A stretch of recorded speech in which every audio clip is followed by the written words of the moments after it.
सुप्रभात विद्यार्थियों। आज हिंदी अध्ययनशाला में पुनः हिंदी का अध्ययन करने के लिए हम लोग उपस्थित हैं। आप लोग भी अपने अध्ययन सामग्री के साथ में अध्ययनशाला में उपस्थित हुए होंगे। यदि अध्ययन सामग्री आपके साथ नहीं है तो पहले अध्ययन सामग्री लाएं, पाठ्यपुस्तक, नोटबुक, पेन, पेंसिल इत्यादि। आज हम पुनः पाठ 13 वीर अब्दुल हमीद पाठ को पढ़ेंगे। पाठ को पढ़ने से पहले पिछली कक्षा में जो हमें गृह कार्य में प्रश्न दिए गए थे, उन प्रश्नों के उत्तरों का मिलान करेंगे। पहला प्रश्न था, अब्दुल हमीद का जन्म कब हुआ था? आप लोग अपनी नोटबुक लाए होंगे। नहीं लाए हैं तो वीडियो को रोकिए और जा करके नोटबुक लाइए, उत्तरों का मिलान कीजिए। उत्तर में कहीं पर भी यदि आपको लग रहा है कि हमारा उत्तर गलत है तो उसे सही कर लीजिए। पहला प्रश्न है, अब्दुल हमीद का जन्म कब हुआ था? इसका उत्तर है, अब्दुल हमीद का जन्म 1 जुलाई सन 1933 को धामपुर गांव के उस्मान खां दर्जी के घर हुआ था।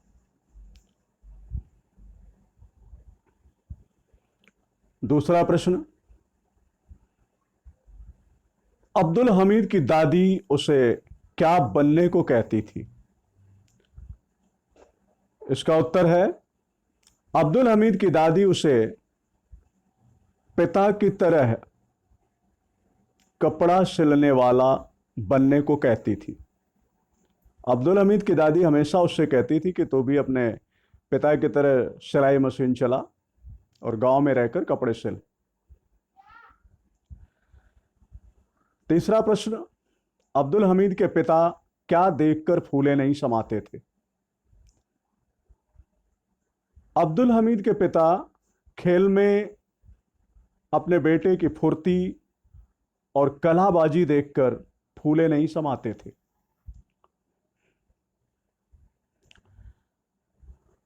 अब्दुल हमीद, अगला प्रश्न है, अब्दुल हमीद कब और कहां से भर्ती हुआ? इसका उत्तर है, अब्दुल हमीद 22 दिसंबर सन 1954 को बनारस से फौज में भर्ती हुआ। इस प्रकार पिछली कक्षा में जो आपको गृह कार्य में प्रश्न मिले थे उनके उत्तर संपन्न हुए और मुझे उम्मीद है कि आप लोगों ने भी सही उत्तर लिखे होंगे। अब हम पाठ 13 वीर अब्दुल हमीद पाठ के पठन पाठन क्रम में जाएंगे। आज हम पाठांक पृष्ठ संख्या 110 एवं 111 पढ़ेंगे, समझेंगे।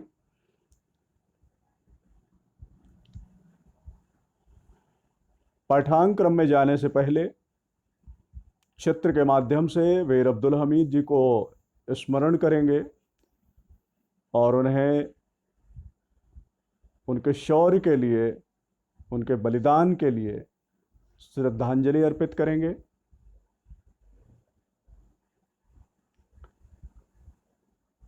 अब हम पाठांक पृष्ठ संख्या 110 पर पहुंच रहे हैं। आप लोग भी अपनी पुस्तक खोलें।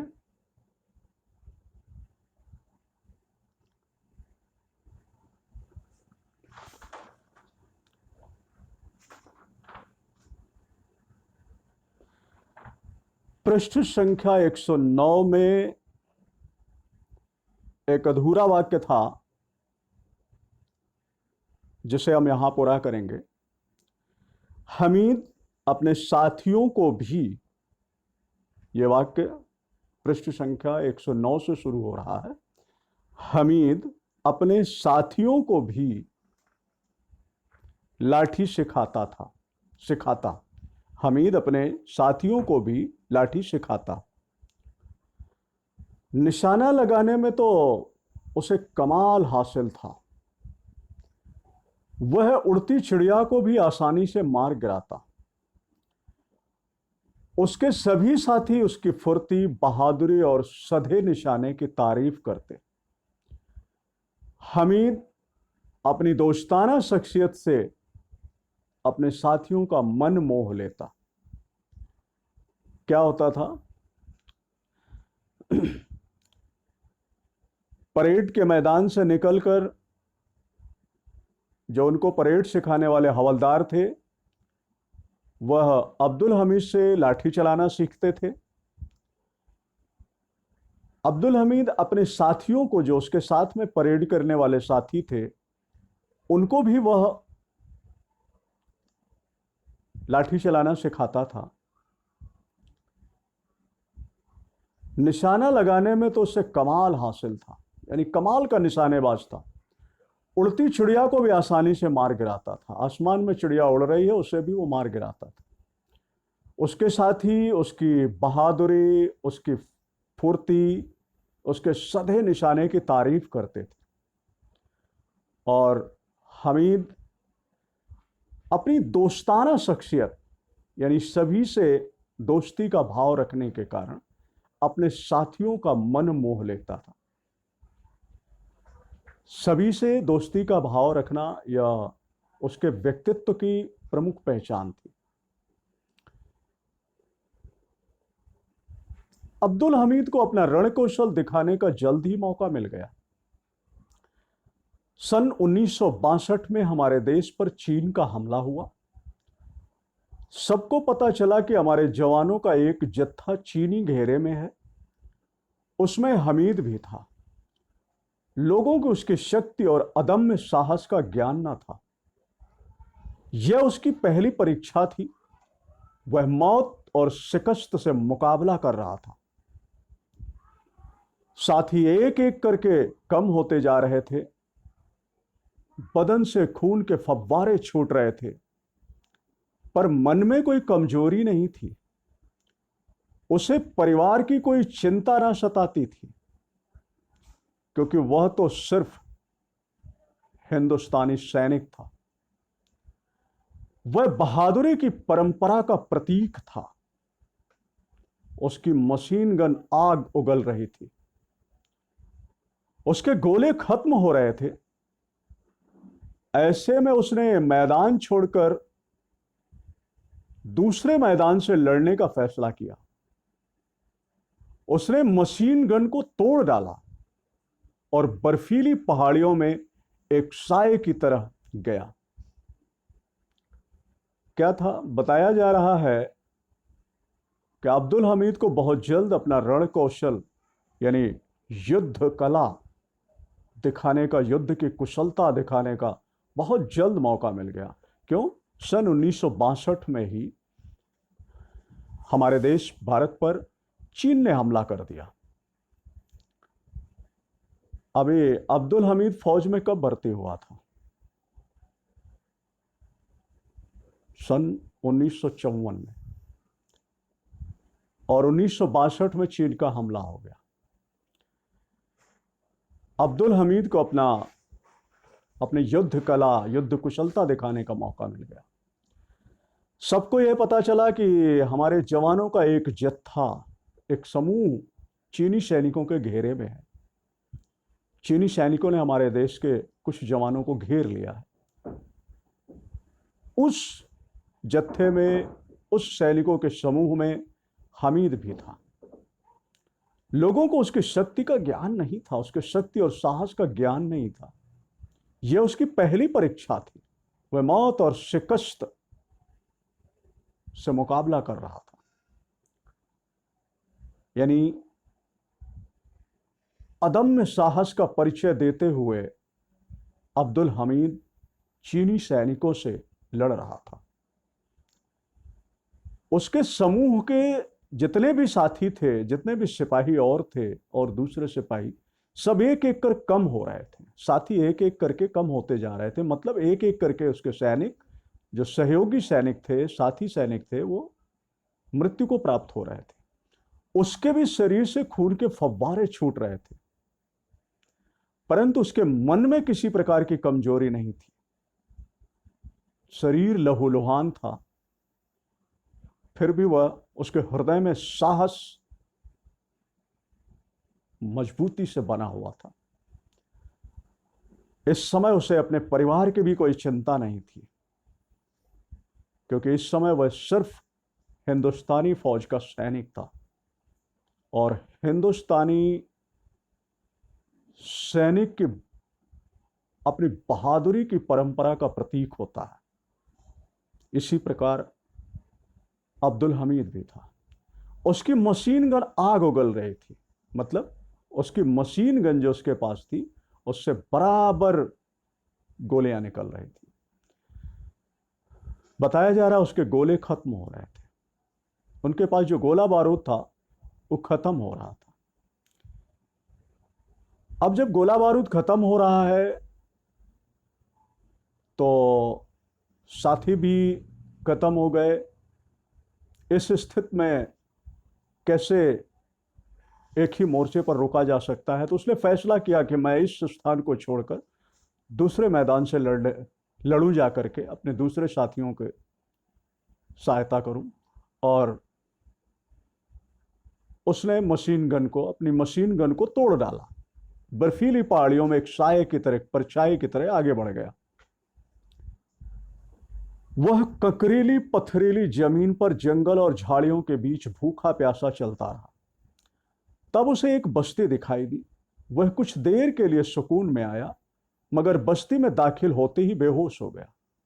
यह तेजपुर था। इस मोर्चे की बहादुरी ने जवान अब्दुल हमीद को लांस नायक अब्दुल हमीद बना दिया। यह तारीख थी 12 मार्च 1962। इसके 2-3 वर्षों बाद नायक हमीद को हवलदारी और कंपनी की क्वार्टर मास्टरी हासिल हो गई। क्या हुआ? अब्दुल हमीद अपनी मशीन गन को तोड़कर बर्फीली पहाड़ियों में आगे बढ़ा। वह ककरीली पथरीली जमीन पर जंगल और झाड़ियों के बीच भूखा प्यासा चलता रहा। उसे एक बस्ती दिखाई दी। उसके मन में कुछ सुकून आया, मगर बस्ती में दाखिल होते ही वह बेहोश हो गया। वो जहां बेहोश होकर गिरा था वह तेजपुर गांव था।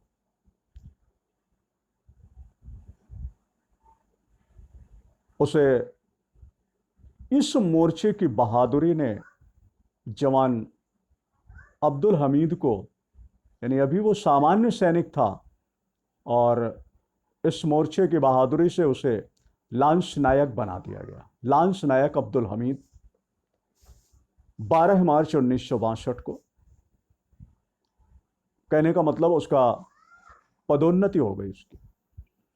और इसके बता रहे हैं, इसके 2-3 वर्षों बाद, 2-3 वर्षों का मतलब 1962 में वह लांस नायक बनाया गया, तो 1965, 3 वर्ष बाद मान लेते हैं, लांस नायक हमीद को हवलदारी मिल गई, और हवलदारी के बाद कंपनी की क्वार्टर मास्टरी हासिल हो गई। यानी अब वह एक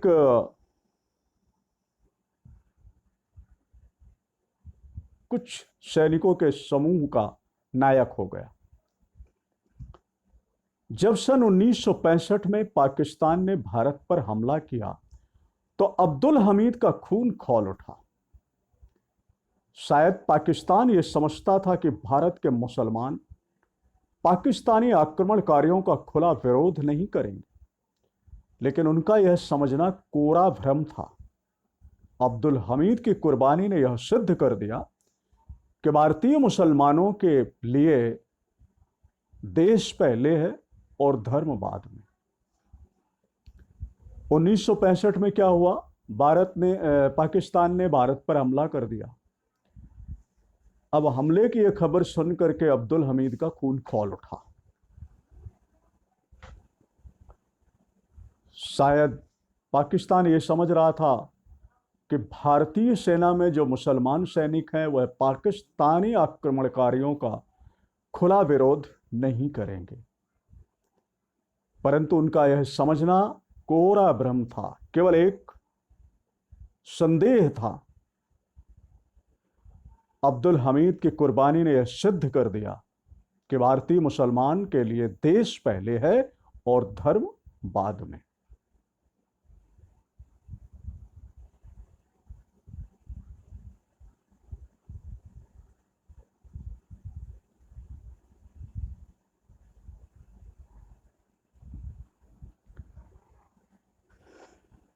यहां पर दिनांक दिया हुआ है 17 सितंबर 1965, खेमकरण का क्षेत्र।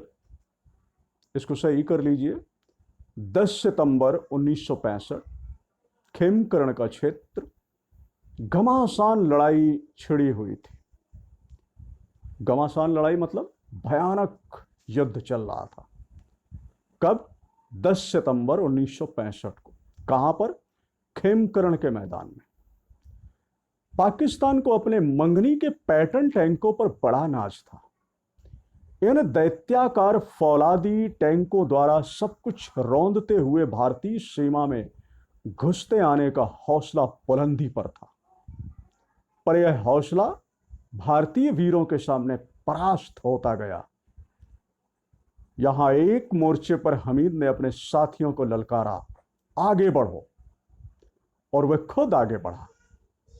उसने देखा दुश्मन सिर से पैर तक लोहे का है। उसकी एंटी टैंक बंदूक ने आग उगलनी शुरू कर दी। हमीद का निशाना अचूक था, पहले ही बताया जा चुका है। उसका इतना सदा निशाना था कि वह उड़ती चिड़िया को मारकर गिरा सकता था। यहां क्या हुआ? 10 सितंबर 1965 को खेमकरण के मैदान में भयानक युद्ध शुरू था। पाकिस्तान को अपने मंगनी के पैटर्न टैंकों पर, पैटर्न टैंक मतलब तोपखाना, उसे पैटर्न टैंक मिले थे। उन टैंकों पर उसे बहुत नाज था। यह दैत्याकार फौलादी टैंक, इन दैत्याकार फौलादी टैंकों के द्वारा पाकिस्तानी सेना भारतीय सीमा में सब कुछ रौंदते हुए बहुत ही बुलंद हौसले के साथ घुसती चली आ रही थी, परंतु भारतीय वीरों के सामने पाकिस्तानी सेना का यह हौसला परास्त हो गया। यहां एक मोर्चे पर हमीद ने अपने साथियों को ललकारा। जब उसने देखा कि पाकिस्तानी टैंक भारतीय सीमा में सब कुछ नष्ट भ्रष्ट करते हुए, रौंदते हुए घुसते चले आ रहे हैं, तो पहले ही बताया जा चुका है, पाकिस्तानी आक्रमण से अब्दुल हमीद का खून खौल चुका था और अब्दुल हमीद अभी इस युद्ध में उसे क्वार्टर मास्टरी कंपनी की क्वार्टर मास्टरी भी मिल चुकी थी, यानी वो अपनी कंपनी का लीडर था। उसने अपने साथियों को ललकार कर कहा, आगे बढ़ो। वास्तव में एक सेना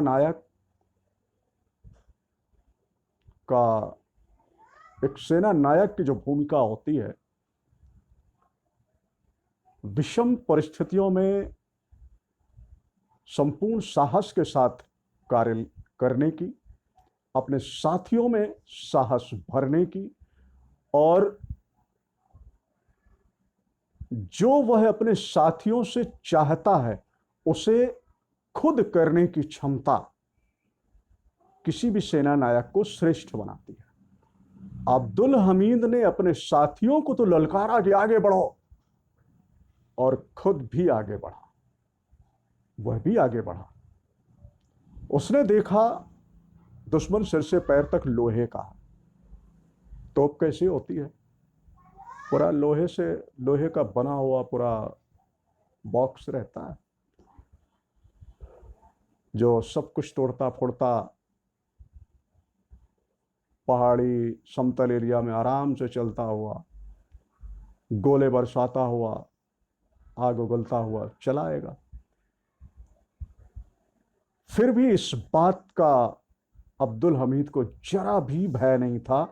उसकी एंटी टैंक बंदूक, यानी टैंक को ध्वस्त कर देने वाली बंदूक ने आग उगलना शुरू कर दिया। यानी जो अब्दुल हमीद के पास टैंकों को ध्वस्त कर देने वाली बंदूक थी, उसने उससे निशाना लगाना शुरू किया और टैंकों को ध्वस्त करना शुरू कर दिया। हमीद का निशाना अचूक था। यस, हमीद का निशाना अचूक था, क्योंकि यह हमें पहले ही बताया गया है कि वो उड़ती चिड़िया मार के गिरा देता था, तो जरूर निशानेबाज था। उसके सदे निशाने की सभी तारीफ कर चुके हैं। लोहे का एक दैत्य गिरा, दूसरा गिरा, तीसरा गिरा, यानी अब्दुल हमीद के एंटी टैंक बंदूक ने निशाना लगाना शुरू किया और एक के बाद एक टैंक ध्वस्त होने लगे। आगे बढ़ो, हमीद ने जोर से नारा लगाया। क्षण भर में ही तीन टैंक बर्बाद हो गए। पाकिस्तानी हमलावरों को मुंह की खानी पड़ी। पाकिस्तानी हमलावरों को मुंह की खानी पड़ी मतलब बहुत बुरी तरह अब्दुल हमीद के इस हमले से वह बहुत बुरी तरह पराजित हुए। यानी जितने हौसले के साथ वह भारत की सीमा में सब कुछ रौंदते हुए आगे बढ़ रहे थे, उससे कहीं 2 गुनी 3 गुनी गति से उनका अभियान रुक गया अब्दुल हमीद के एंटी टैंक बंदूक के निशाने के सामने। उस समय हमीद में ना जाने कौन सी शक्ति भर गई थी। वह अपने प्राण हथेली पर रखकर आगे बढ़ता जा रहा था और न जाने कौन सी शक्ति अब्दुल हमीद के अंदर उस समय समाहित हो गई थी कि वह अपने प्राणों की परवाह किए बगैर आगे ही बढ़ रहा था और पाकिस्तानी टैंकों को ध्वस्त कर रहा था। इसी समय कोई चीज उसके सीने से टकराई। उसे दर्द का कोई एहसास नहीं था। क्या हुआ? जब वह पाकिस्तानी टैंकों को ध्वस्त करता हुआ आगे बढ़ रहा था, तभी कोई चीज उसके सीने से टकराई। उसे दर्द का कोई एहसास नहीं, उसे दर्द नहीं हुआ। उसे यह जरूर लग रहा था कि चारों ओर अंधेरा बढ़ता चला आ रहा। उसने फिर आगे बढ़ो कहना चाहा, मगर उसे महसूस हुआ कि होठों से बोलने की ताकत छिनती जा रही। क्या हुआ होगा? आप अंदाजा लगा सकते हैं। जब वह अपने अदम्य साहस का परिचय देते हुए पाकिस्तानी टैंकों को ध्वस्त करते हुए आगे बढ़ रहा था, तभी अचानक उसे गोली लगी होगी।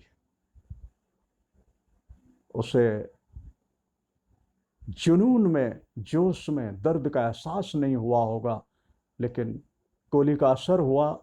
उसकी आंखों के सामने अंधेरा छाने लगा। फिर भी उसने अपने साहस के साथ आगे बढ़ो अपने साथियों को आदेश देना चाहा, परंतु उसे यह पता चला, यह महसूस हुआ कि अब उसके होठों में बोलने की ताकत नहीं रही, बोलने की ताकत छिनती जा रही है। इसलिए उसने ऐसा शब्द निकाला जिसमें होठों की जरूरत नहीं होती है। कंठ से आवाज निकली, उसके गले से आवाज आई, अल्लाह। यह शब्द गूंजा, इतना गूंजा कि रणभूमि की आवाजें दब गईं। मतलब अब्दुल हमीद के गले से आवाज आई, मुख से आवाज आई, अल्लाह शब्द बोला और इसी के साथ ही उसकी जीवन लीला समाप्त हो गई। कह रहे रणभूमि की सभी आवाजें दब गईं। फिर हर तरफ सन्नाटा छा गया, एक अथाह सन्नाटा, एक अनंत सन्नाटा, यानी कभी भी समाप्त ना होने वाला सन्नाटा छा गया। कहने का मतलब अब्दुल हमीद हमेशा के लिए शांत हो गया। बरसों से यही एक ख्वाब उसका पीछा कर रहा था, वतन के लिए मरना। यह कार्य उसके लिए हंसी खेल था। उसका यह ख्वाब पूरा हुआ। वह धर्म से मुसलमान था, पर वतन का रिश्ता खून और धर्म के रिश्ते से ज्यादा मजबूत होता है। धर्म हमें नहीं बांट सकता। सभी हिंदुस्तानी एक हैं, चाहे किसी भी मजहब। हमीद की कुर्बानी इसकी जीती जागती मिसाल है। जी हाँ, बरसों से यही ख्वाब तो उसका पीछा कर रहा था। 12 बोर के दुनाली बंदूक हाथ में लेकर के शत्रुओं को, दुश्मनों को गोलियों से भून डालता है, और भूनने के बाद जब अपने गांव वापस आता है तो धामपुर के लोग उसे ढोल ताशे के साथ, वाद्य यंत्रों के साथ उसका स्वागत करते हैं। यही स्वप्न तो वो देखता था। आज उसका वही स्वप्न पूरा हुआ। उसकी एंटी टैंक बंदूक ने पाकिस्तानी पैटर्न टैंकों को ध्वस्त किया। पाकिस्तानी सेना को मुंहतोड़ जवाब दिया, और अंत में देश के लिए, अपने राष्ट्र के लिए कुर्बान हो गया।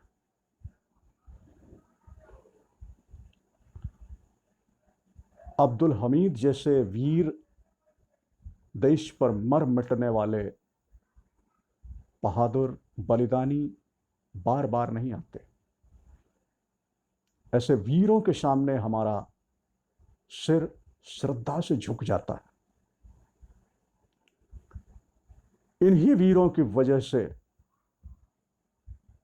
इन्हीं वीर सैनिकों, ऐसे ही वीर सैनिकों की वजह से हमारा देश पूर्ण रूपेण सुरक्षित है।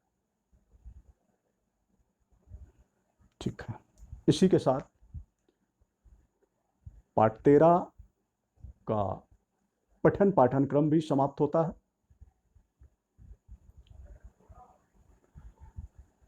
अब हम लोग अगले क्रम में बढ़ते हैं। पठन पश्चात प्रश्न। इन प्रश्नों के उत्तर आपको देना है, और मैं चाहूंगा कि इन प्रश्नों का उत्तर देने से पहले आप लोग अपने हिंदी पाठ्य पुस्तक को बंद कर दें और इसके बाद उत्तर दें। बताइए, पहला प्रश्न है, अब्दुल हमीद को लांस नायक कब बनाया गया? कब बनाया गया मतलब यहां पर आपको दिनांक बताना है। स्मरण करें।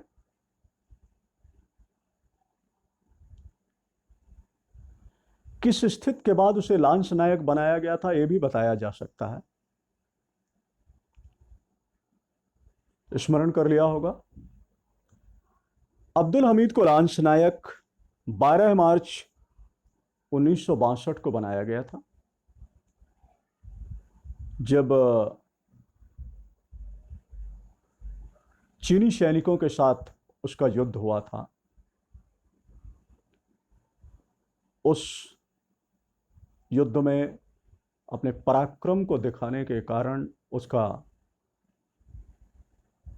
ये प्रमोशन हुआ था। तो वह दिनांक थी 12 मार्च 1962। अगला प्रश्न है, पाकिस्तान क्या समझता था? पाकिस्तान क्या समझता था? स्मरण करें, पाकिस्तान क्या समझता था?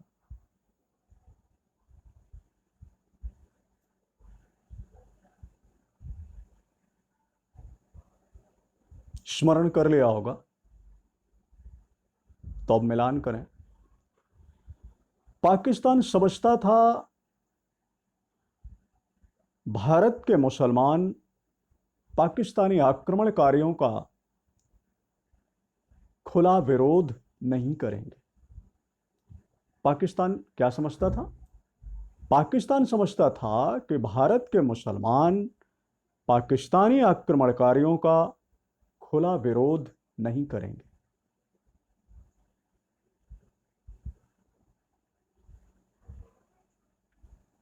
अगला प्रश्न है, लोहे का दैत्य किसे कहा गया है? लोहे का दैत्य किसे कहा गया?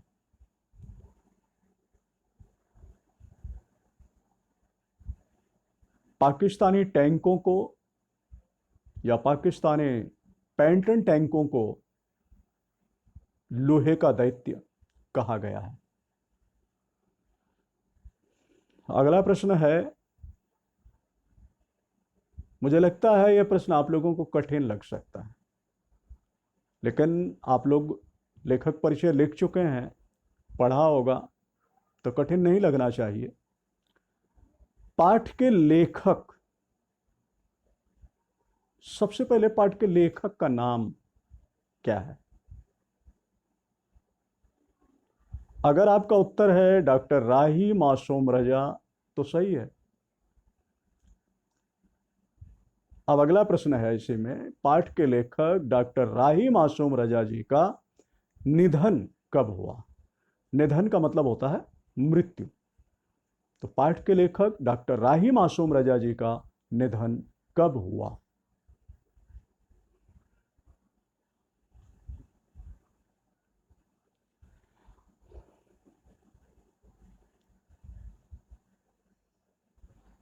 स्मरण हुआ होगा, नहीं हुआ है तब भी मैं बता दे रहा हूं, ध्यान दीजिए। 15 मार्च 1992 को पाठ के लेखक डॉक्टर राही मासूम रजा जी का निधन हुआ था। 15 मार्च 1992। ठीक है, अब हम लोग गृह कार्य की ओर बढ़ेंगे। गृह कार्य में यहां पर आपको कुछ प्रश्न दिए जा रहे हैं। इन प्रश्नों के उत्तर, प्रश्न एवं इनके उत्तर हिंदी नोटबुक 1 में लिखना है।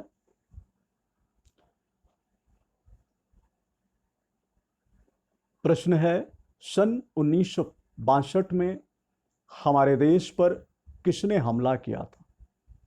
पहला प्रश्न है ये, सन 1962 में हमारे देश पर किसने हमला किया था? दूसरा प्रश्न है, अब्दुल हमीद के साथी उसकी किस बात की तारीफ करते थे? अब्दुल हमीद के साथी उसकी किस बात की तारीफ करते थे? अगला प्रश्न है, पाकिस्तान को किस पर नाज था? पाकिस्तान को किस पर नाज था? इसके साथ ही आज का अध्ययन क्रम समाप्त होता है। पाठांक को ध्यान से पढ़ें, समझें, गृह कार्य में दिए गए प्रश्नों के उत्तर भली प्रकार समझ बूझ कर लिखें। धन्यवाद।